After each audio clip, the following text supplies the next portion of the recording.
اس کو امام بخاری نے بھی نقل کیا ہے اور اس کو امام مسلم نے بھی نقل کیا ہے، یہ متفق علیہ حدیث ہے۔ اور اس کو حضرت ابو ہریرہ رضی اللہ تعالیٰ عنہ بیان کرتے ہیں، فرماتے ہیں کہ حضور علیہ السلام نے بنی اسرائیل یعنی پہلے وقتوں کے ایک شخص کا واقعہ بیان کیا صحابہ کے سامنے، اور حضور علیہ السلام کیا فرما رہے ہیں؟ پہلے وقتوں کا ایک شخص، وہ گناہگار تھا، سیاکار تھا، اس سے گناہ سرزد ہو گئے۔ گناہ ہوتے ہیں بندے سے، بندہ گناہگار ہے، بندے سے غلطیاں کوتاہیاں ہوتی رہتی ہیں، اس سے بھی گناہ ہو گئے، غلطیاں ہو گئیں۔ تو حضور فرماتے ہیں قال رسول اللہ صلی اللہ علیہ وسلم اسرف رجل علی نفسہ فلما حضرہ الموت اوصى بینہ، کہ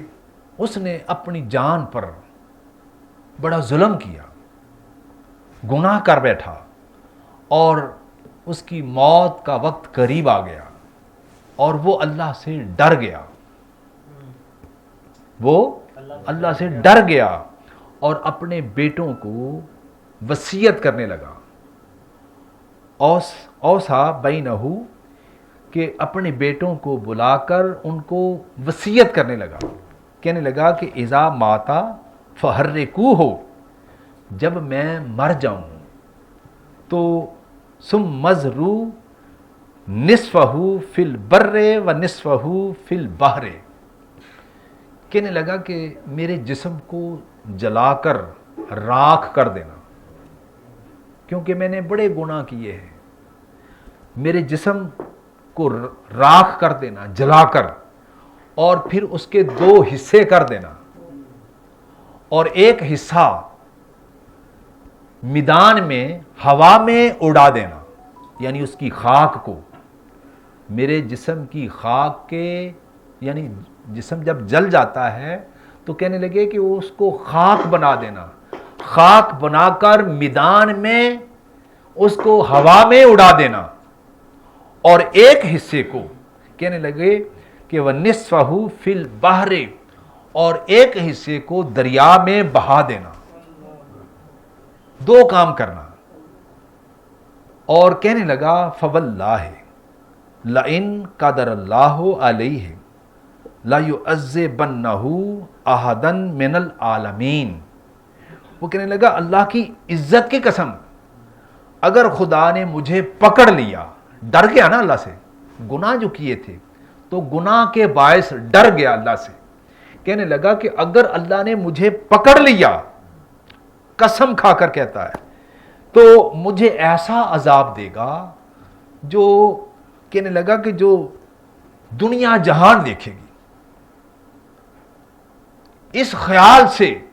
وہ اپنے آپ کو جلا رہا ہے کہ میری ڈیڈ باڈی کو جلا کر راکھ کر دینا، ایسے کیا گیا۔ فلما مات الرجل فعلوا ما امرهم، جب وہ فوت ہو گیا، جب وہ مر گیا، تو بچوں نے وصیت کے مطابق، جو وصیت کی گئی تھی اس کے مطابق بچوں نے اس کو جلا دیا۔ اور پھر کیا ہوا؟ فَأَمَرَ اللَّهُ الْبَرَّ فَجَمَعَ مَا فِيهِ وَأَمَرَ الْبَحْرَ فَجَمَعَ مَا فِيهِ، تو اللہ پاک نے حکم دیا اس کے اجزاء کو کہ تم اکٹھے ہو جاؤ، جمع ہو جاؤ۔ وہ پھر انسان بن گیا۔ جب وہ انسان بن گیا تو اللہ پاک نے اس سے پوچھا، اللہ پاک نے اس بندے سے پوچھا، ثم قال لما فعلت ھذا، کہ بندے تو نے ایسے کیوں کیا؟ وہ کہنے لگا قالا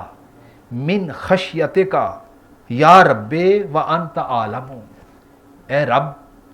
تو جانتا ہے میں تجھ سے ڈر گیا تھا، تیرا خوف میرے من کے اندر، میرے دل کے اندر سما گیا تھا، اور اس لیے میں نے یہ وصیت کی بچوں کو. تو اللہ پاک نے فرمایا کہ اس بندے کو معاف کر دو. فغفر اللہ لہو، اللہ پاک نے اس بندے کو معاف کر دیا. آپ دیکھیں